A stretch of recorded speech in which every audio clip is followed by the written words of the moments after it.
What's going on, everyone? Welcome to the Monday, August 11th edition of the Ship My Money Show. I'm your host, Adam Scherer. You can follow me on Twitter at ShipMyMoney DFS. Hope everybody had a good weekend. Coming back to a nice, I think it's a 10-game slate, somewhere in that range.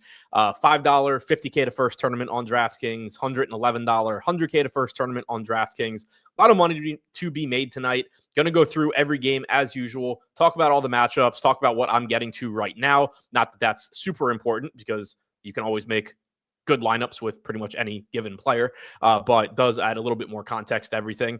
So going to go through, talk ownership, talk matchups, all of that stuff. If you have questions, feel free to throw them in chat. I will answer those as I see them, assuming that I have something to say. Don't forget to hit the thumbs up button, subscribe to the channel, turn on notifications so you get alerts when our shows go live. We will shortly be having a lot more content on this channel with NFL season kicking off. I'm pretty sure we will have some sort of NFL content either on our channel, on Davis's channel, elsewhere in the industry, at least one show every day during the week, mostly on this channel. All of my stuff will be on this channel. So turn on notifications so you don't miss those. Speaking of NFL, you can see it on the bottom of the screen. You can use promo code EARLYBIRD, get 15% off any of our NFL packages. I truly, honestly think that we have something for everybody. Like, no matter how you approach DFS or if you want to prop bet or whatever, I think we have something that makes sense for you. You can get our base monthly package for $25 a month. That includes our projections, which honestly was kind of a mistake on our end, but we're sticking with it.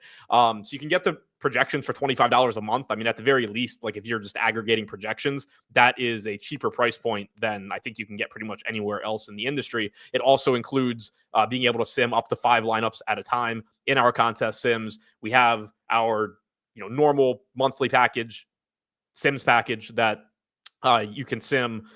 I think it's 10,000 and 50,000 lineups, depending on Showdown or Classic. We have the Shady Advice Portfolio Manager add-on available if you want help with portfolio management, diversity, lowering your risk, etc. We will have more tutorial videos going up on the site. I will also be recording videos talking about exactly what each of those packages includes, but truly, regardless of like how much money you play, or if you play 3 max or 150 max or whatever, I think you'll find something that is likely to help you out. So link is in the description below. Check that out. Early Bird is the promo code. I'm really excited about this. This is the first, full offering that we have rolled out since we took over on the Sims. So I'm really excited for that. But getting into MLB, Max Video said he had a 3-leg parlay for $44.80 on a $10 bet. That's sick. Congrats on that. That had to feel extremely good. Can't imagine how long those odds had to have been for it to be a 3-leg and pay that out. But that's great. Congrats. So jumping into this one, Minnesota taking on the Yankees in New York. Briefly, I don't think we have any huge weather concerns right now. It looks like maybe some issues in the White Sox game and the Kansas City game. So always double check before lock, but there's nothing that, if the slate started right now, would be impacting me. 3-leg home run parlay, that'll work. Nice job. So starting here with the Twins and the Yankees, this is probably the most interesting like talking points I have from just me having exposures different to the field standpoint on this entire slate is in this game. And I would be lying if I said I was completely comfortable with what I'm going to be saying, but at the same time, I don't really have an issue with it either.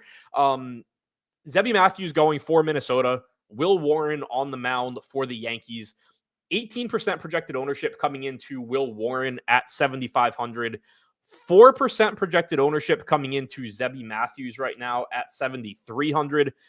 I'm about 2x the field on Will Warren. He is relatively inexpensive. He's a pretty good strikeout pitcher. The Twins lineup is nowhere near as good as it was earlier in the year. It's still not a cakewalk. You have Keyshaw back. He's been solid. You still have Larnach. You have Buxton. You have Jeffers. Brooks Lee doesn't strike out a ton. Royce Lewis supposedly at times is good. But it's not the scariest lineup in the world either. Will Warren does also have pretty drastic strikeout splits. This season, I'm going from memory, so there's a chance in a second I'm going to say I'm wrong. But if I remember correctly, he's striking out like 33% of right-handed hitters this year, with a 100 expected ISO allowed, only 21% of lefties with a 201 expected ISO. That's not ideal for this matchup. Clemens, Larnach, Lee, Julian, Fitzgerald, all from the left side. But one thing that is nice, even though they have 5 lefties in this lineup, Brooks Lee also be hitting left-handed. So 5 left-handed hitters in the lineup, 4 righties, but 3 of the top 4 hitters are right-handed: Buxton, Jeffers, Keyshaw. That's 3 of the better hitters overall in the lineup as well. So it ends up looking, kind of neutral from a split standpoint, I think, for Warren. So you do have those big splits, and he does give up power to lefties. It's certainly not a safe spot, especially in Yankee Stadium, but he is giving you legitimate upside at $7,500. He is getting some ownership, as I mentioned, but I think, he's a solid mid-range option. Right now, I'm 2x the field. I don't mind that. The other spot, the one that I'm taking a really big stand right now, is on Matthews, and this one terrifies me. Not that I'm comfortable with Warren, but obviously I feel better taking a pitcher against the Twins than I do against the Yankees, even though the Yankees have been hitting absolutely horribly of late. But Zebby Matthews is coming in at $7,300. Right now, I have him projected for 4% ownership. There is, whenever I see my exposure is a lot higher than the field, or than I'm projecting the field's ownership to be, a lot of times, if I have him projected for 4, he's going to come in at like 7 or 8. I'd be surprised. I think my ownership projections are good enough that I'd be surprised if, I'm way wrong and he's like 30 or something. But I would guess he's actually like 7 or 8 and not 4. But this is obviously a scary matchup. The Yankees have an implied run total north of 5. There's nothing safe about it. Zebby Matthews has very good strikeout stuff and has just 38 innings pitched this year. So it's a small sample size, but stuff plus grade for him, 106.9. That's up 9.5 points from last season. His fastball velocity is up 1.5 miles, up to 96.5 miles an hour on his average fastball velocity from 94.9 last year. His command has been better. Location plus grade is up 4.5 points. Everything across the board has been better for Zebby Matthews this year than it was last year. So far through those 38 innings pitched, he has a 28.9% strikeout percentage. We have him with about a 27% strikeout percentage in this matchup. It's not the easiest matchup, obviously. If you look at the lineup itself, Bellinger, only a 15% K percentage against righties this year. Rice, only 18%. Grisham, only 19%. So the 1-hitter, 3-hitter, 5-hitter are all relatively difficult to strike out. But then elsewhere in the lineup, Aaron Judge striking out 26.5% of the time. Giancarlo Stanton striking out 34% of the time. Jazz is striking out 28% of the time. Goldschmidt, 21.5%, so not an easy strikeout there. McMahon, low to mid 20s. I only have his Yankees numbers in front of me, but I think he's like a 23, 24 guy. And then Volpe striking out 24% of the time. So it's a weird lineup where there are guys in here that are very tough to strike out. But then there's other guys where, not to say that, not implying they're bad hitters. Like obviously Aaron Judge is not an easy matchup, but he does add strikeout upside. Stanton has a lot of power. If you make a mistake, he'll hit it out. But the dude is striking out like in 1/3 of his at-bats against right-handed pitching this year. Jazz is at nearly 30%. So there is strikeout upside here for Matthews. Like I said, everything across the board for him is good. I have no confidence. I think it's a very volatile spot is basically the way I view it. But at 7,300 and low ownership, when you get that combination, I'm more than happy to take on volatility, especially when you're talking about a $5 47,000 entry tournament. Like no matter what you do, you're not going to win the tournament tonight. Like for all intents and purposes, you may as well be willing to take on some risk when there is very clearly legitimate reward. So when I look at spots like this and I see that I'm getting a lot of him, it's not that I am looking at this and saying like, I am really confident that he's going to do well, but I do think that he's going to do well often enough. And when he does well, that score is high enough that it's worth it at this ownership and at this price tag. We do have him projected a bit higher than other places in the industry. That's another reason that I think even if I'm a little bit low on his ownership, I'm probably not drastically low. And if you look at like his Fangraphs page, it's not really too surprising that industry projections are kind of spread out. If you look at, some of the projection models on Fangraphs, they're down around like 23%, 23.5%. Oopsie is the high mark at 25%. That's one of the newer models that factors in StatCast data pitching data. We're usually pretty close to that as far as the baseline goes. We have all of, the newest advanced metrics in our stuff as well. So a lot of times when there is a discrepancy kind of between us and the field, like I'm not saying that, we're always right. Obviously that's not the case, but normally it will be backed up by newer models that are incorporating, more than just basically regressing players' strikeout numbers. And also if you look at, and this kind of, backs up the increase in stuff and command as well. If you look at his AAA numbers, last year, 4 starts, 19 innings at AAA, 55 innings at AA. At AA last year, he struck out 30% of hitters. At AAA, he struck out 28%. This year at AAA, 8 starts, he has a 31.8% strikeout percentage. So you have seen an uptick in strikeout percentage year over year, AAA compared to AA and AAA last year, in addition to seeing that uptick in his strikeout numbers in the major leagues. So it's not, that kind of just is another data point that reinforces there is probably something here as far as this is a young pitcher that is improving. Everything that you would want to, improve has improved from last year. So extremely volatile spot, extremely risky spot, but he's a good strikeout pitcher. He is facing a lineup that will strike out, and he's cheap and nobody really wants him. Again, he's only pitched 38 innings this year, but he actually has the second highest strikeout percentage on the slate. The only pitcher that has a higher strikeout percentage today is Garrett Crochet at 31%. Yamamoto is right behind them at 28.5. Then there's a little bit of a drop off to Webb and Evaldi between 26 and 27. Will Warren at 26 as well. So I think the upside is very apparent. It really just comes down to, are you willing to take on the risk or not? It's certainly not a spot where like I'm going to pound the table and be like, oh, you're crazy if you don't want to play Zebby Matthews against the Yankees in Yankee Stadium with a 5-run total.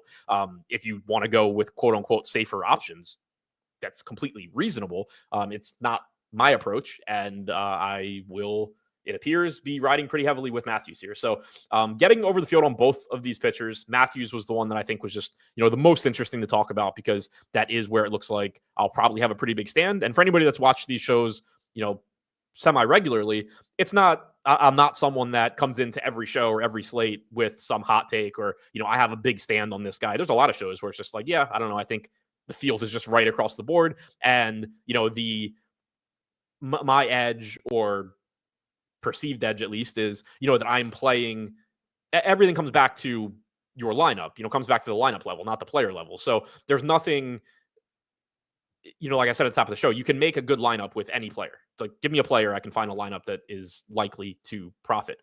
So it's not, I'm not someone that comes into these shows with like, oh yeah, I think the field is playing this guy 1%. He should actually be 40%.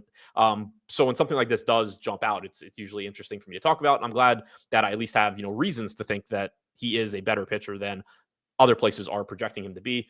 Moving on to the hitters here.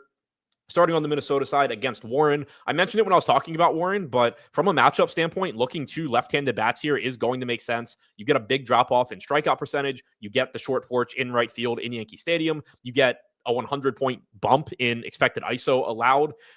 Luke Keyshaw is in 11% of my lineups. He's my highest owned bat. He is right-handed, but he is cheap at 3,500. He gives you stolen base upside. He gives you some power upside. He's projected to be the highest owned twin bat as well at 7%.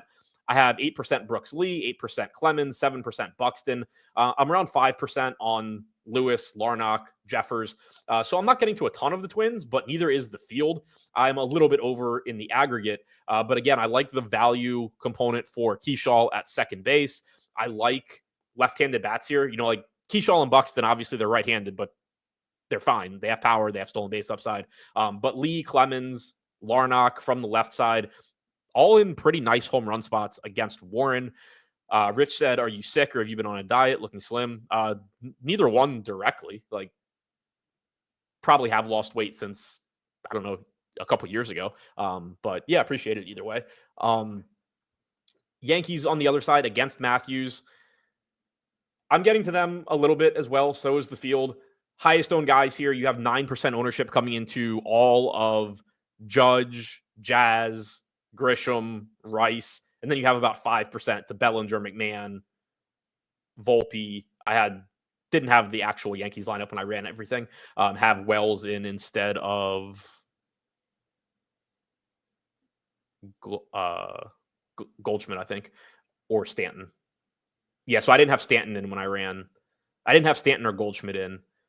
I have Dominguez and Wells. Neither of those guys are in. But either way, I think I'll probably end up being around the field more or less on the Yankees.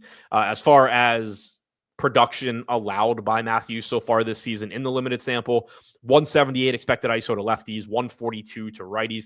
He's actually, so far this year, again, small sample, only 318 pitches thrown to lefties, 323 to righties. He's been reverse splits as far as the strikeouts go, 33% against lefties, 24% against righties. Going back to last year, though, which encompasses his entire major league career, 25.5% K percentage against righties, 27.5% against lefties. He has given up power to both sides. So again, very scary spot. Certainly getting, if you get to some Yankees, that is also fine. I have 11% Rice as my highest owned guy here, 8% Judge, 7% on Grisham, McMahon, 6 on Jazz. But again, I think it's just a really volatile boom or bust spot. The Yankees are not cheap, but they're not super expensive. So yeah, it's a spot, it's a big slate. So I'm not going to go so far as to say like, I would expect, the vast majority of my lineups to either be Yankee stacks or have Matthews, but it's definitely one of those spots where you kind of look at it and it's just like, okay, you have a cheap, really good strikeout pitcher. You have that gives up power. You have a team that strikes out and has a lot of power. There's a pretty good chance that one of those two sides is looking really good at the end of the night, whether one of them hit 4 home runs or the other one got, 8 strikeouts. There's a lot of upside in both sides here. Pittsburgh taking on Milwaukee in Milwaukee. He said quitting drinking will make you lose weight. Yeah, but I haven't really lost weight since I quit drinking. I had lost weight previously while I was still drinking. But I guess I had kind of, hit my plateau already. Probably look healthier from not drinking, though. That is probably true. Pittsburgh taking on Milwaukee in Milwaukee. For the Brewers, we have Jose Quintana, who feels like just pitched, but apparently he's pitching again. Andrew Heaney going for the Pirates. He is nowhere near the pitcher that he used to be. He is down to $5,700. He no longer gets strikeouts. Used to be somebody that was fun for DFS. He would get strikeouts. He would give up home runs. Was like your prototypical boom or bust guy. This season, he has a 17% strikeout percentage. That is down from 23% last year. His stuff plus grade is down 6.5 points. So even at 5,700, I am not getting to him. Quintana's getting 8% ownership at 7,500. I'm about half of that. I have like 4% Quintana. Not a good strikeout pitcher. 16.5% K percentage this year.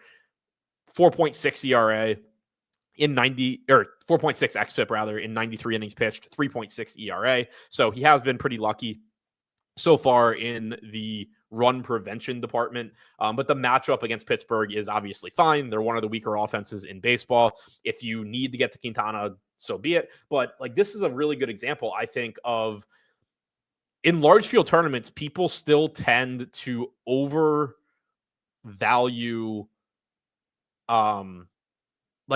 team totals, implied run totals, I think, and not necessarily do a good job of factoring in range of outcomes. Not to say that Jose Quintana can't score 20 or 25 points, but normally, even if Quintana has a good game, and the Pirates have a team total like a full run below the Yankees, but normally if Quintana has a good game, you're talking about like he goes 6 innings, he strikes out 4 guys, hopefully he doesn't give up any runs. If Zebby Matthews has a good game, like, yes, he might do it less often, but when Zebby Matthews has a good game, it's just strikeout after strikeout probably. And so you have these two guys at the same price. Neither one is super popular, but Quintana is projected for like double the ownership of Matthews. And from a ceiling standpoint, I would much rather have the guy getting strikeouts. So that's kind of an interesting one to me that Quintana is actually projected for more ownership. Pittsburgh getting a little bit of a park upgrade here from a power standpoint going into Milwaukee, facing a pitcher in Quintana who certainly is not the most dominant. I'm getting to the Pirates a little bit for value. Nick Gonzalez, 3,400. Tommy Pham, 3,400. I'm getting about 13% of both of those guys. Right-handed bats against Quintana. Again, you get the park upgrade here in Milwaukee. Tommy Pham is batting second. Nick Gonzalez is batting cleanup. We did get that lineup after I ran my lineups. Peguero is leading off at 3,300, first base and shortstop eligible. He was not in the projected lineup that I used, so may end up getting to him a little bit as well. There is some pinch hit risk there. He's starting at first base. Spencer Horwitz is not in the lineup. So pretty good chance, I would think, that when you get to a right-handed reliever, Peguero turns into Spencer Horwitz. So I still like Gonzalez and Pham, I think, more than I like Peguero. We have him with a 27% chance of being pinch hit for. Canario, another one, 29% chance of being pinch hit for. Triolo at 31%. So do be aware, Henry Davis at 17%, of the pinch hit risk for some of these guys. We have low pinch hit risk on Gonzalez, on Pham, obviously on Brian Reynolds, a switch hitter, and on McCutchen. So those are the guys that I would probably want to look to first. You also do not have O'Neal Cruz in the lineup. So again, like Canario is almost definitely coming out of this game once a right-handed pitcher comes in with no Cruz in the lineup. You have Canario playing center field. So big pinch hit risk on those guys. Henry Davis is not starting. It's Joey Bart. So I guess I hadn't refreshed for this lineup. But either way, there's pinch hit risk for these guys, for a lot of them. But I do like Gonzalez as a value. I like Pham as a value. So far this season, and neither of those guys are getting much ownership either. So far this season, Quintana allowing a 173 expected ISO to right-handed hitters. That's not terrible or anything, but it's not great. Tommy Pham only has a 149 expected ISO against lefties since last year. Nick Gonzalez, in 147 plate appearances, actually does have a 353 expected WOBA, 199 expected ISO. There is power upside there for Gonzalez. So those two look pretty interesting from a value standpoint. I don't mind some $3,700 McCutchen or $4,200 Reynolds either, but Gonzalez and Pham were the two standing out the most when I ran my stuff. On the other side, nice spot here for the Brewers. Park downgrade for Heaney, who, as I mentioned, is not really missing bats anymore, doesn't get a lot of strikeouts. And then you get a Brewers lineup that is okay. We've talked about William Contreras kind of being reverse splits, not having a lot of power against lefties over the last few seasons, but he's still, he's 4,700, getting 12% ownership. I have about 17% of him. Andrew Vaughn's been fantastic since getting to Milwaukee. He's still only $3,600, 14% ownership. I have 13%, so pretty even with the field there on Vaughn. Christian Yelich getting 10% ownership. I am even with the field there. Other than that, though, I'm either even with the field or a little bit below. Right now, Caleb Durbin's projected for a lot of ownership at 3,400. I'm only getting 7%. I have him projected for 17 right now. Maybe that comes down a little bit. Perkins at 10%. I'm a little below. Danny Jansen, Joey Ortiz, right around 10%. Isaac Collins at 12%. So the guys that I'm actually getting to from Milwaukee the most are Contreras, Vaughn, Yelich. The whole team is likely to be like 8 to 15% owned. So overall, I would say I'm probably below the field on Milwaukee, but it is a good spot for them. Heaney, again, just not a particularly good pitcher at this point in his career. Righties against him this season have a 191 expected ISO. They've only struck out 16% of the time. If you look at what Milwaukee hitters have done against left-handed pitching since last year, small sample size for a lot of them, but only a 152 expected ISO for Contreras. Still, though, at catcher, gives you some stolen base upside too. Andrew Vaughn, 191 expected ISO since last year. So that's even including his time with the White Sox. He, I think, I have less of him right now than Contreras, but if you told me I could only play one guy from Milwaukee, I do think it would be $3,600 Andrew Vaughn. First base does come with opportunity cost, but he's just still cheap for hitting as well as he has since coming to Milwaukee, and then also having the platoon advantage here against a very unimpressive pitcher in Heaney. Tigers taking on the White Sox in Chicago. Chris Paddock on the mound for the Tigers. Tyler Alexander for the White Sox. I'm not getting to any Alexander. Neither is the field. He's 5,500. I don't really care on this slate. We have Elvis Peguero getting the open at 4K. Chris Paddock, 7% ownership. I only have one at 6,800. I certainly wouldn't mind getting a little bit more there. It is, a pretty good matchup against the White Sox. Middle of the road strikeout team, but a below average offense overall. 13th in strikeout percentage against right-handed pitching, 28th in WRC+. They have been annoying as hell since the trade deadline, basically. Luis Robert, remembering how to play baseball, has made the offense a bit better. But 6,800 for Paddock against this team is perfectly fine. Obviously not a great pitcher or anything like that. If I were playing Les Matthews, I'm sure I would have more Paddock. But when you're jamming Matthews like I am, you just lose the need for fringe mid-range guys like Paddock, but he comes in with a 17% strikeout percentage this year, 4.5 xFIP. If you go to him, it's for the cheap price tag and the pretty solid matchup against the White Sox. But again, for me, at low ownership, I'm fine just kind of betting on the arm talent of Zebby Matthews as opposed to guys like Quintana and Paddock that are certainly not as talented in terms of getting strikeouts. For the bats here, starting on the Tigers side, 5 to 10% ownership on most of them. The high mark is Gleyber Torres at 9%, which is exactly what I have as well. He's my highest owned guy also. Jahmai Jones showing up 7% for me and for the field. Torkelson 7% for me and for the field.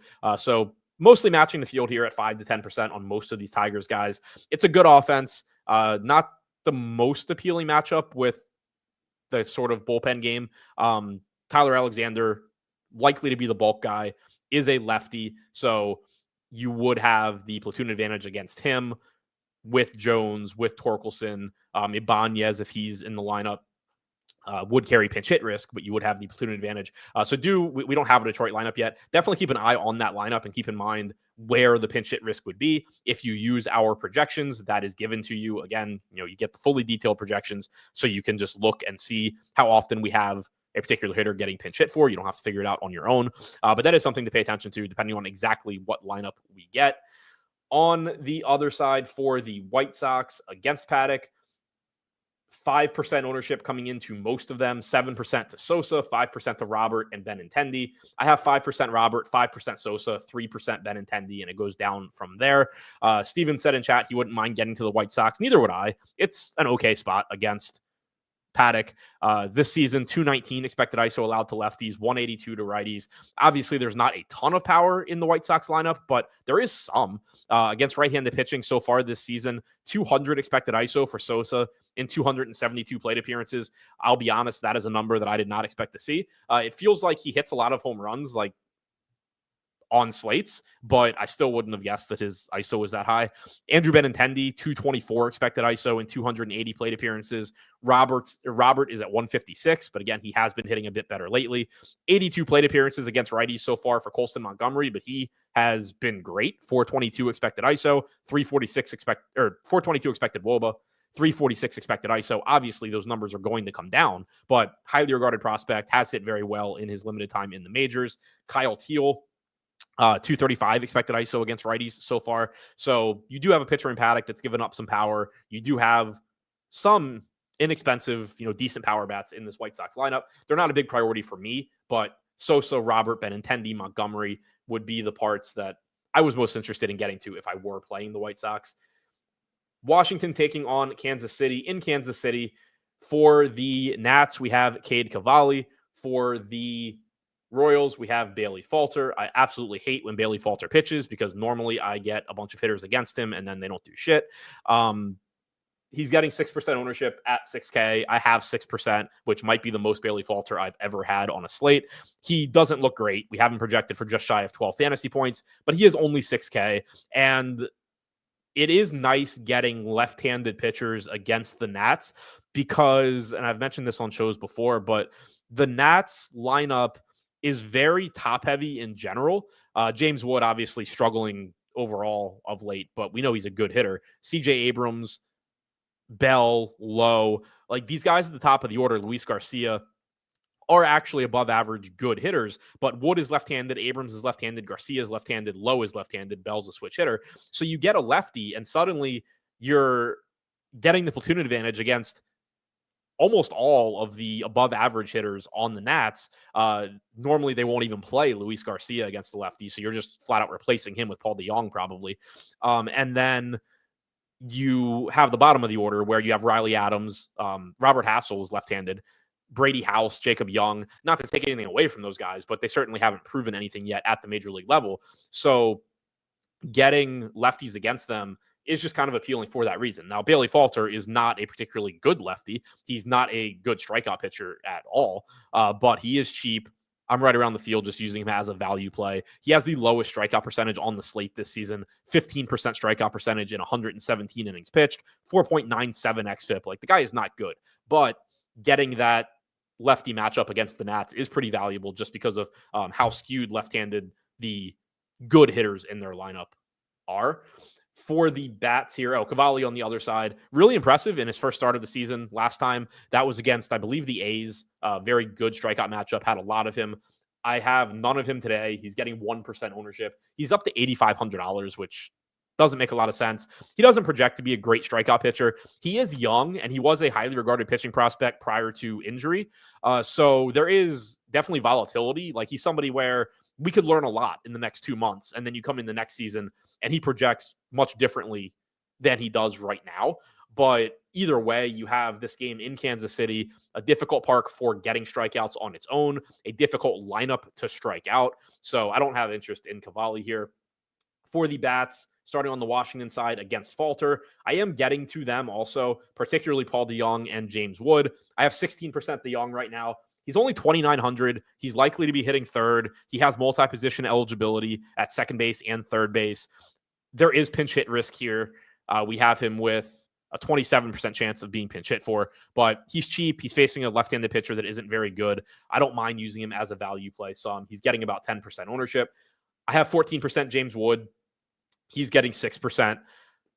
Maybe I should just be downgrading James Wood for not being able to hit over the last 2 months, but he's 5,100. We know he has power upside. We know that he has stolen base upside and likely to have the platoon advantage once Falter comes out of the game. I'm never going to mind playing him at low ownership. I have 8% Adams, 7% Young, 5% House, Abrams, and Bell. So for the most part, I'm getting 5 to 8% of the Nats, but it's the Young and Wood that are popping for me. And there are, like I said, obvious flaws with both of those guys. For the Young, it's one, the talent, but two, the pinch hit risk. And for Wood, it's just how he has hit lately. But so far this season, 169 plate appearances for James Wood. Still has a 360 expected WOBA and a 255 expected ISO. Paul DeJong, going back to last season against left-handed pitching, 153 expected ISO. This year, only 36 plate appearances. He has done damage, but again, 36 plate appearances. But Bailey Falter against righties this year, 206 expected ISO, 196 against lefties. So again, doesn't really have splits here. He's just not good against anybody. So I don't mind James Wood. I wouldn't mind, if you were playing CJ Abrams either. On the Kansas City side against Cavalli, this is a team that I normally get a lot of. And today, I'm pretty close to the field everywhere. Bobby Witt's my highest owned guy, which I think I've said 100 times this season. Highest owned Royal, rather. I have 15% of Bobby Witt. He's getting 11% ownership. 5,900, comes with stolen base upside, comes with power upside. He just looks good. It's a good park for offense overall, not a good park for hitting home runs, but Witt doesn't need to hit home runs to have a big DFS game because he is so good at stealing bases as well. So I like that. And then I'm getting 5 to 8% on Garcia, Perez, India, Yastrzemski, Pasquantino. Again, we don't have any real sample size on Cavalli as far as splits go because he did deal with the injury. It's been 3 years since he had pitched in the major leagues. My assumption right now is just whenever I get to a spot like this, I'm going to just prefer, you assume that he's traditional splits and you assume that you just want the best hitters overall. Bobby Witt clearly is that. And then you get Garcia, Pasquantino, Perez, Indy is cheap. So another secondary team for me, but Witt individually looks good. Einsteinium said, did you get to your favorite pitcher on the slate? Dollander? No, not yet, but coming up now. I don't think I'm going to have a lot of him, though, because of how much Matthews I have. But St. Louis hosting the Colorado Rockies. So the Rockies are outside of Coors, which is nice. They are still the Rockies, which is nice for everybody on the Cardinals. Miles Mikolas, $6,300, projected for 11 fantasy points. I don't know, but I'm guessing that's probably the highest fantasy point projection he's had all year. The dude sucks, but so do the Rockies. Chase Dollander on the other side, $5K price tag, only projected for 10 fantasy points. He's getting 1% ownership. I have 1%. Mikolas getting 10% ownership. I have 2%. 6,300 for Mikolas, certainly a reasonable salary against the Rockies. We see the random good Mikolas game from time to time. The Rockies tend to give up good games to pretty much everybody.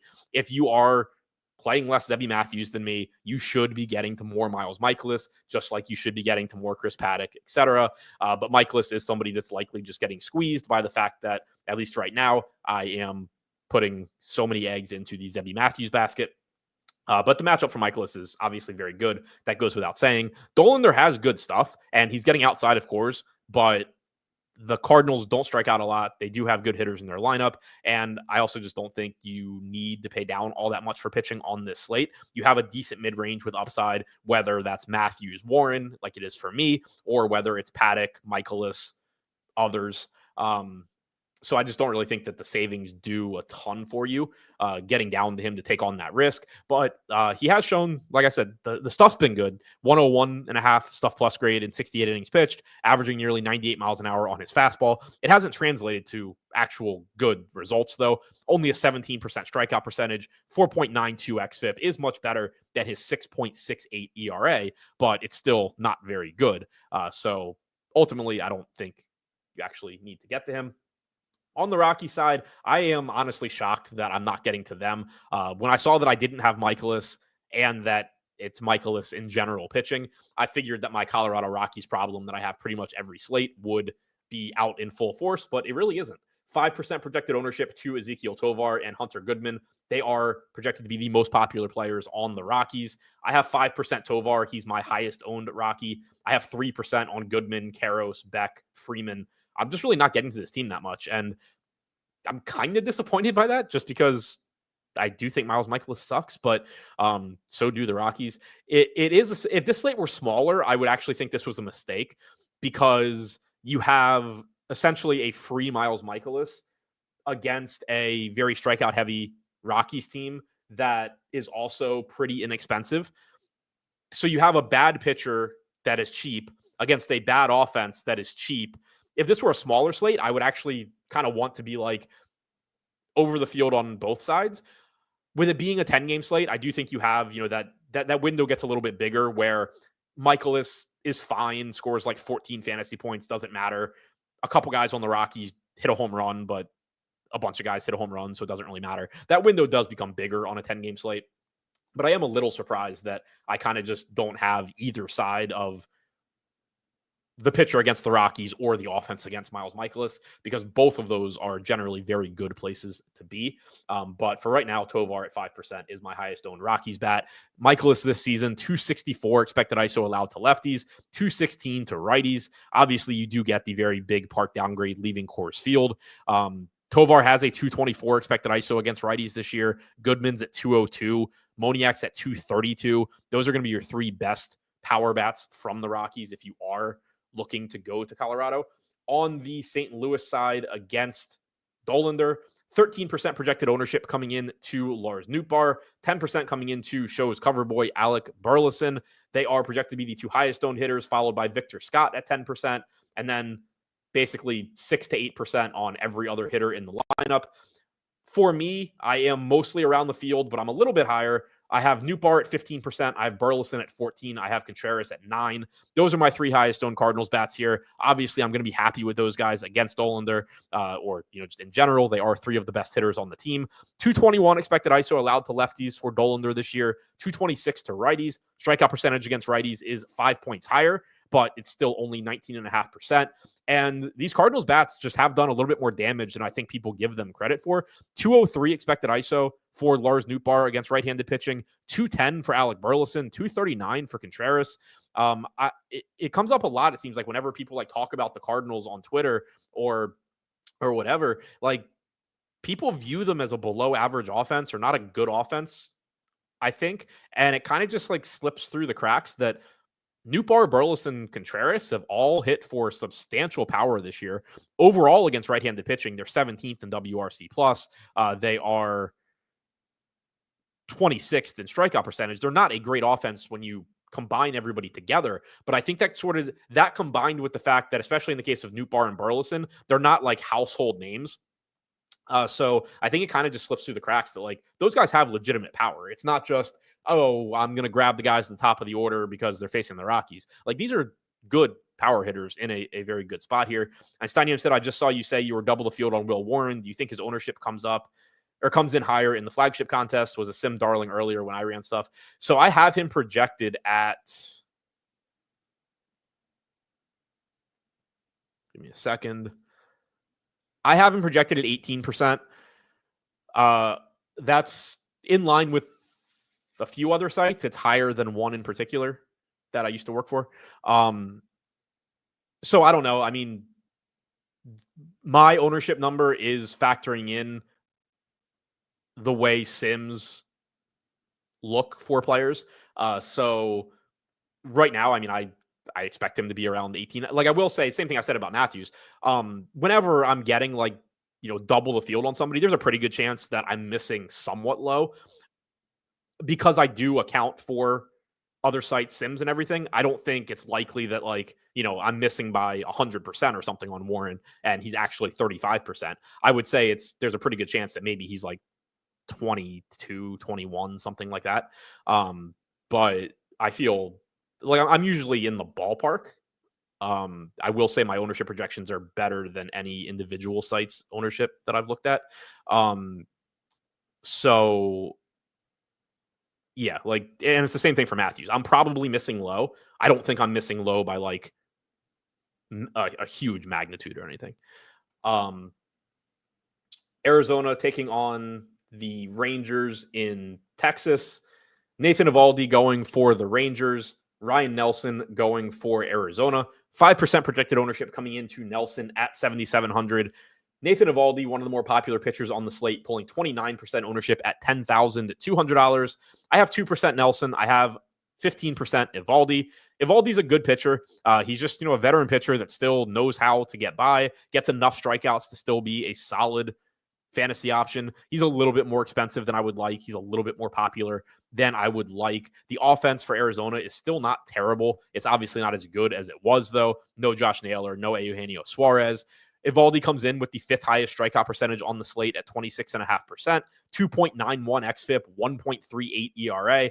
So this is another example where you see it a lot. It's very obvious that DraftKings factors ERA into their pricing relatively heavily. So what you get here with Eovaldi is a clearly very good pitcher, sub 3 xFIP, 26% strikeout percentage. That is also probably a little overpriced because his actual ERA is so absurdly low and has to come up eventually. He's probably overpriced while still being one of the highest projected pitchers and best pitchers overall on the slate. So I am about half the field at 15%. If you have the salary, by all means, he's a very good pitcher. Arizona's active roster against right-handed pitching ranked 16th in strikeout percentage this season. They are still first in WRC plus. That is, being driven by a few players more than the entire lineup, I think. But it's still not a cakewalk. You still have Carroll, you still have Marte. Perdomo's been solid. Gurriel's fine. The bottom of the order, it gets kind of ugly. You have prospects there, but guys that certainly don't have an established track record at the major league level. Del Castillo, Locklear, Thomas, James McCann in the lineup against a righty, or if he's in the lineup against a righty, is not a very good hitter and will strike out. So if you can, navigate your way through Carroll, Marte, Perdomo, Gurriel, things do get easier for you. And I do think Eovaldi looks pretty good here, but I'm not getting to the full 30%. Ryan Nelson is somebody that I think is probably a better pitcher than DFS players give him credit for. We have seen his strikeout percentage has basically stayed about where it was last year at 20.5%. His stuff has improved this year. Stuff plus grade has jumped 4 points in 75 innings pitched up to 106.8. He has the highest. He has a higher stuff plus grade than any pitcher pitching today, except for Garrett Crochet, Ryan Pepio, and then he's basically tied with Zebby Matthews. So the stuff is there, but it just still hasn't really translated into strikeouts for him. A lot of times that can be by design. Some pitchers still do look to finish at bats earlier, keep the ball on the ground. Some organizations want that. I don't know what the case is for Nelson. When you just look at his stuff plus, he should get more strikeouts, but at the very least, he is a pitcher that has good stuff, and it's still harder to hit good stuff than it is to hit bad stuff. He's just not that good of a DFS pitcher because he doesn't turn that into strikeouts. So 5% ownership, I think, is fine on him. I have 2%, like I said. Arizona, really tough matchup for them. Highest projected ownership here is 2% coming into Carroll and 3% coming into Marte. Everybody else is like 1%. I have 6% Carroll, 4% Marte. Those are the high marks for me. I'm certainly not going out of my way to target Nathan Eovaldi on a full slate. I don't think that is necessary. So far this season, 174 expected ISO to lefties, 106 to righties. If you are going to target him, you would want left-handed hitters, which is nice because you do have a 308 expected ISO from Corbin Carroll. You do have a 281 expected ISO from Ketel Marte. Those are the guys, obviously, that I would want if I'm targeting against Eovaldi, but they're not going to be huge priorities, especially because they're expensive. $6K for Carroll, $5,800 for Marte. It's not like DraftKings went in there and just chopped $1,000 off everybody for the matchup. On the other side for Texas against Nelson, 7% ownership to Corey Seager and to Jock Peterson are the two highest ownership projections for the Rangers. I have 8% Seager, 6 to 7% Smith, Semien, and Garcia, 5% Langford, 4% Peterson. So I'm not really getting to too much Texas. I am slightly over the field on Smith, Semien, Garcia, Langford because they're 2 or 3% owned. But another team that isn't a true priority for me here. Seager obviously would be the first guy that I want to get to because he's Corey Seager and he's really, really good. Jock Peterson, 2,100, can't hit for shit. Looks like he's turned into Daniel Vogelbach, but he's still 2,100. So if you need a value bat, especially if you're stacking the Rangers, then you can go there. Nelson so far this season, 169 expected ISO to lefties, 161 to righties. Does have a much higher strikeout percentage against righties, 25% to righties, 18% to lefties. The Rangers lineup, not confirmed yet, likely to be pretty balanced. Probably skews a little bit lefty at the top with Smith, Seager, and Peterson, and then overall ends up being balanced with Semien, Garcia, Langford, Young, Higashioka, all from the right side. So nothing really to see there. But again, you would slightly prefer left-handed bats, but mostly you're just going to want the most talented bats, which in this case is Corey Seager. Boston taking on the Astros in Houston, about a 3.5 total for the Astros, about 4.5 for the Red Sox. For Houston, we have Christian Javier. I haven't said that name in a long time. For the Red Sox, we have Garrett Crochet, who is obviously one of the most popular pitchers on the slate. Starting with Javier, he has not thrown a pitch this season. He threw like 570 total pitches last season. I am pulling up his Fangraphs page now to get a better idea of what he's been doing.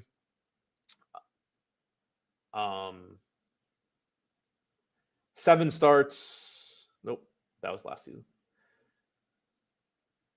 3 starts at AAA this year, 1 at AA, 1 in the Complex League.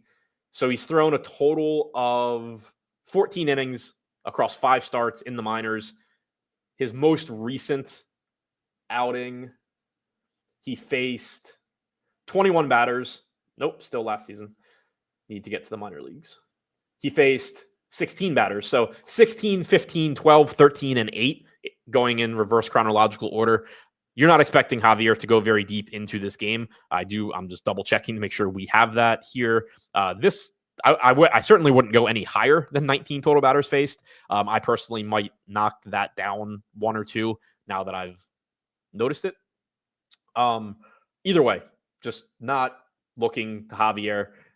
He is 8,300. Haven't projected for 3% ownership. I'd be kind of surprised if it's even that high. I don't really think that it should be. Einsteinium said 77 pitches in his last start. So yeah, I guess 19 is probably reasonable. But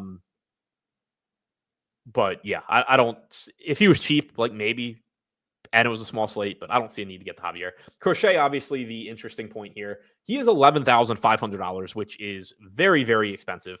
He's also very, very good. Has the highest strikeout percentage on the slate by a pretty decent margin. I mentioned it earlier talking about Matthews, but 31% K percentage for Crochet in 148 innings pitched this year. Matthews is second at 28.9%.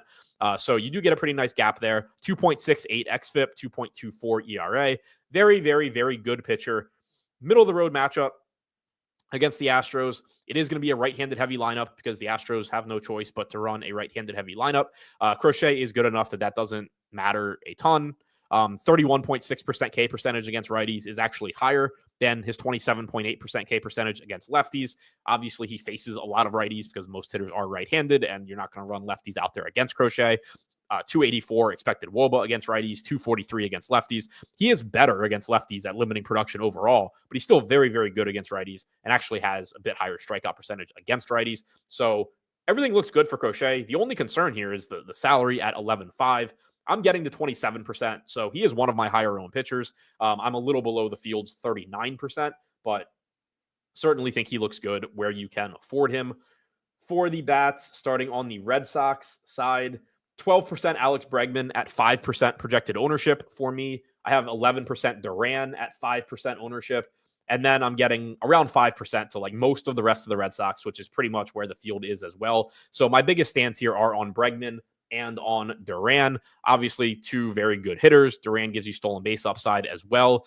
Javier, clearly we have to go back to 2023 to get any sort of sample size. Much better strikeout numbers against righties than lefties, 27.5%. K percentage against righties since 2023, only 17.5% against lefties, but power to both sides. 235 expected ISO to righties, 181 to lefties. You're in Houston, which, yes, Fenway is a very good park for hitting home runs. It's a very good park for offense. You do still have the Crawford boxes in left field for Alex Bregman. So it is kind of similar in setup to Fenway, where if you can pull fly balls, you can do a lot of damage here. So that plays to Bregman's strengths. And then Duran, you do get the platoon advantage, the lower strikeout percentage. You get the stolen base upside. So happy to get to both of those guys. I have 7% Story, which I think is fine. 5% Yoshida, Abreu, Rafaela. So not a huge stand on the Red Sox overall, but Bregman and Duran specifically look pretty good to me. On the Houston side, against Crochet, I have small amounts. Carlos Correa at 7% is my highest owned guy. 3% Altuve is next. The highest owned Astros are 2% Altuve and 2% Correa. So mini stand, I guess, on those guys, but just not going to prioritize getting to Houston against Crochet. And the fact that he's 11.5 helps that as well. If this were a spot where, like, for some reason, just hypothetically, Crochet were like $9,000, then I'd be more inclined to play Astros in my non-Crochet lineups, because it's really difficult for Crochet not to pay off a $9,000 price tag unless he has a bad game and gives up a bunch of runs. At 11.5, Crochet can go score 24 points and not be somebody you have to have. Obviously, if he's going to score 24, 25 points, you would play a lot of him, because chances are there's just going to be value bats that do well, and having Crochet with 25 points locked in would be really good. But he's expensive enough where there is that window that he can have a good game and just still not be somebody that you absolutely have to have or anything like that. Dodgers taking on the Angels in Anaheim. For the Dodgers, Yamamoto is going. For the Angels, we have Jose Soriano. 4% ownership to $7,100 Soriano. I have 7%, so nothing really too interesting there. We know Soriano's capable of these random big strikeout games. We know he throws hard. We know he's very good at getting ground balls. It's also a tough matchup against the Dodgers. They have a lot of good hitters. That goes without saying. It's a good park for offense, and there's just other pitchers that I prefer in the mid-range. Yamamoto is the priority here. He's only $9,900, so you're getting a $1,600 discount off of Crochet. He's getting 38% ownership, so I have him projected very similarly to Crochet in terms of ownership. I'm getting 34%, so I have a little bit more Yamamoto than I do Crochet. I'm right around the field on him. It's a very good strikeout matchup against the Angels. Their active roster is second in K percentage against right-handed pitching this year. They have a 98 WRC plus, which ranks 23rd. They do have a lot of power in their lineup. If Yamamoto is not on, they can do damage, but Yamamoto, only a 140 expected ISO against right-handed hitters this year, 28% strikeout percentage, 291 expected WOBA. You should get a right-handed heavy Angels lineup, because similar to the Astros, they do not have much else. You'll probably get Moncada and Shanuel from the left side. That is probably it. So right-handed heavy lineup. Yamamoto doesn't give up much power, does get a lot of strikeouts. Not that he gives up power to lefties either. He has a lower expected ISO, a lower expected WOBA, and a higher strikeout percentage against lefties. The splitter plays really, really well there, and he throws it more often. So if the Angels grab a bunch of left-handed hitters off the street for this matchup, it's not like you would downgrade Yamamoto. He would look even better. But he looks very, very good here. He's relatively expensive, but still not the same price range as Crochet. Steven pointing out that Duran hasn't stolen a base this month and only stole 5 the last couple. So yeah, that's interesting to note that he's not running as much. For the Dodgers here against Soriano, 15% projected ownership coming in to Ohtani. I have 14%. Always happy to get to Ohtani. That goes without saying. Soriano is not my favorite pitcher to target because he is so good at getting ground balls. Only a 119 expected ISO to lefties, 143 to righties. Strikeout percentage against righties is 6 points higher at 23.5%. So you do get that working in Ohtani's favor. But Shohei Ohtani is just obviously incredible, and I don't really care who he's facing. Soriano is certainly not good enough that I would be shying away from Ohtani. Mookie Betts, 7% of my lineups. Alex Freeland, Max Muncy, Freddie Freeman, all in 5%. Most of this lineup is projected for around 5% ownership other than Ohtani, standing out as usual. For the Angels, 2% ownership to Mike Trout, 2% to Zach Neto. Those are the two highest owned guys. I have 6% Neto, 5% Trout, 4% Adele and Ohapi. I'm getting to the Angels a little bit. It is a good park for home runs. They do have power, but clearly not going to be a priority for me against one of the best pitchers on the slate. Now we go to a very pitcher-friendly park in San Francisco with the Giants hosting the Padres. $6,600 Yu Darvish is on the mound for San Diego. He's projected for 5% ownership. Logan Webb is going for the Giants. He is projected for 10% ownership at $9,700. I have 7% Darvish and 3% Webb, so neither of these guys are a huge priority for me. Webb is clearly the better of the two pitchers. We have seen an uptick in strikeout percentage for him so far this season. He has the fourth highest strikeout percentage on the slate behind Crochet, Matthews, and Yamamoto at 26.9%. That's up over 6 points from last season. His command has been much better. It was already above average, but it's been much better this year than last year. It's not a good strikeout matchup. The Padres are a difficult team to strike out. They didn't really get any easier at the deadline. They rank 15th in WRC plus against right-handed pitching this season, so middle of the pack there, but they rank 28th in strikeout percentage. The only teams striking out at a lower rate against right-handed pitching this year are Kansas City and Toronto. So very good pitcher. Uptick in strikeout percentage is nice.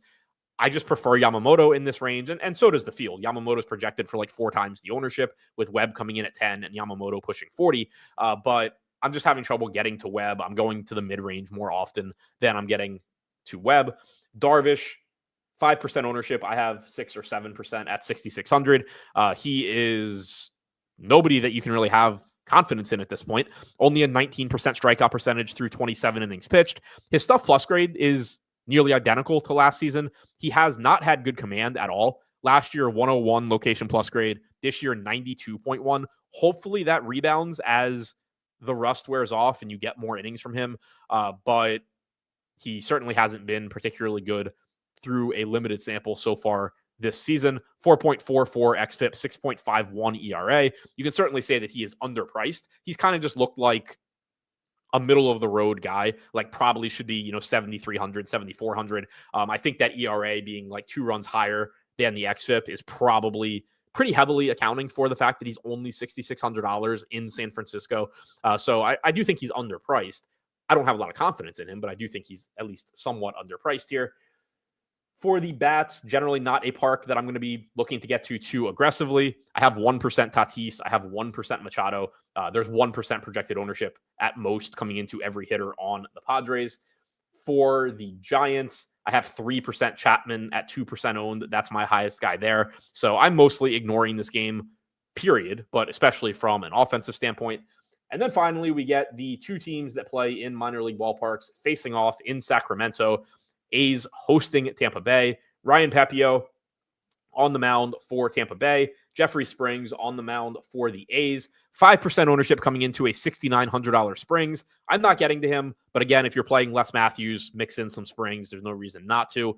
Ryan Pepio on the other side, getting 5% ownership. I have 13%. 8K salary, looks pretty good. He has really good stuff. He has a good strikeout matchup. It's a scary spot, no doubt about it. You're in the fake ballpark in Sacramento. The A's have a lot of power, but the strikeouts in this lineup, like Nick Kurtz, yeah, he's really good, but he strikes out a lot. Butler strikes out a lot. Rooker strikes out. Soderstrom strikes out. The bottom of the order is not great. So there are a lot of strikeouts to be had here for Pepio. It's not like, in the past where you'd be getting him going from Tropicana Field to a hitter-friendly park. Like, he's been in a hitter-friendly park anyway. So 136 innings pitched this year, 24% strikeout percentage, 4 flat xFIP, 3.77 ERA. I like getting some Pepio here at low ownership. Steven said, where'd it go? So there's this thing with Webb, and we say this often in DFS, is Yamamoto 4 times likely to outscore Webb. No, he's not, but it doesn't matter. Because you're not playing at you're not playing at the player level. You can play a bunch more Webb than Yamamoto if you want to. It's likely to be fine, but it's not going to have like a drastic impact on your chances of winning the slate, most likely. You can still find plenty of plus EV lineups with Yamamoto. So, yeah, like if somebody gave you 4-1 odds on Yamamoto versus Webb, I would absolutely take Webb, but it doesn't really matter that much in DFS.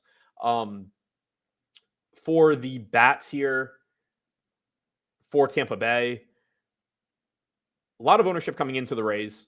15% projected to Caminero, 17% apiece to Diaz and Kim, 13% to Simpson, 10% to Mangum, 5 to 9% to Morel, Lowe, Fortes, Walls. If you play for the Rays, you're pretty popular.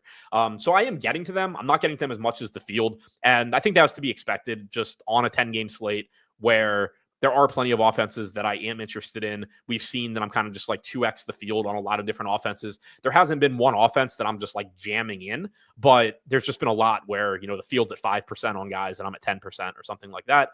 And then you're kind of just getting the inverse here where I have 12% Caminero, I have 11% Diaz, I have 8% Kim and Simpson. Like those are some of my higher hitter exposures individually, but they're still lower than the field's projected to be at. So if Tampa Bay has a big game, I'm not dead. I have Tampa Bay bats, but I did take some of that Tampa Bay ownership and move it to some other teams. For the A's on the other side against Pepio, they are less popular than Tampa. 8% Shea Langoliers is the highest ownership projection. Everybody else is at 6% or less. I have 11% Langoliers. I have 6% of Rooker, Kurtz, Urias, Butler. So I am mostly around the field on the A's. Pepio does give up power to right-handed hitters in particular. 202 expected ISO against righties so far this season, 162 against lefties. Expected WOBA is about 50 points higher against righties as well. 21% K percentage against righties, 28% against lefties. So you do just have these reverse splits for Pepio. You're probably going to get a balanced A's lineup. Butler, Kurtz, Soderstrom, Blade, all left-handed. Rooker, Langoliers, Hernandez, Urias, and Urshela, all right-handed. So probably a pretty balanced lineup. Probably skews lefty-heavy at the top. I think it's likely you get all 4 of those lefties in the top 6, which is actually beneficial for Pepio's upside. But Langoliers, right-handed power bat. Rooker, right-handed power bat. They both look good here individually. And then Nick Kurtz is Nick Kurtz. Like, he just looks good regardless. So I did want to point out the pretty drastic reverse splits for Pepio. Now, to recap everything, I will put the highest projected players up on the screen and then go through my highest owned players if the slate had started right now. Keep in mind that most lineups were not out when I ran stuff, so there is some chance that I have somebody that isn't playing and I haven't noticed it yet.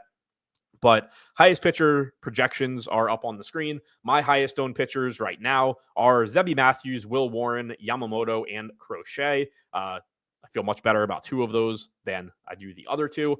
At catcher, I am getting to William Contreras, Shea Langoliers, and Ben Rice.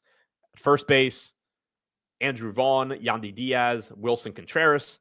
At second base, Nick Gonzalez, Paul DeJong, Luke Keyshaw. So right now, looking to take some value at second base, it looks like, from a roster construction standpoint.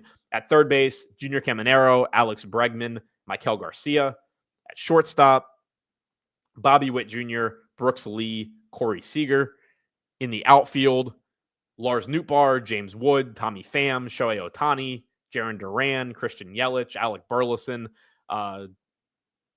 For stacks, all stack types, Milwaukee, St. Louis, Washington are my top 3. My top 5 mans right now are Washington, Minnesota, and St. Louis. Home run pick, I will go with... I like Langoliers against Pepio for all the reasons I said when I was talking about that game. Would I consider the Dodgers to be over-owned or under-owned or properly owned? I think they're pretty much correct. I was in line with most of them. The only guy really getting ownership there is Ohtani at like 15%. Everybody else was around 5%. I think that's basically where it should be. I don't think there's definitely, like when I look at the Dodgers ownership, there was definitely no very obvious, like, oh, wow, I don't know why they're this popular. I don't know why they're not being played more. I think they're just kind of where they should be. So that's all I have for you on this one. Don't forget to sign up for any of our NFL packages using the promo code EARLYBIRD to get 15% off. Our Discord as well, link is in the description below. That is free, whether you sign up for a package or not. But obviously, if you do sign up, jump in there as well. Thank you for checking out the show. I will see you back here again tomorrow. Also, if you are an endgame sub, or even if not, we are doing our roundtable tomorrow at 2:30 Eastern. So we will have a free portion of that as usual. Yuta, Davis, Brick75, Nerdy Tenor, and myself. And then that will go behind the paywall for endgame subs as well. So if you are an endgame sub or an RTS sub, throw your questions in Discord for that. And be sure to check that out tomorrow. See you back here tomorrow. Thanks again for checking out the show.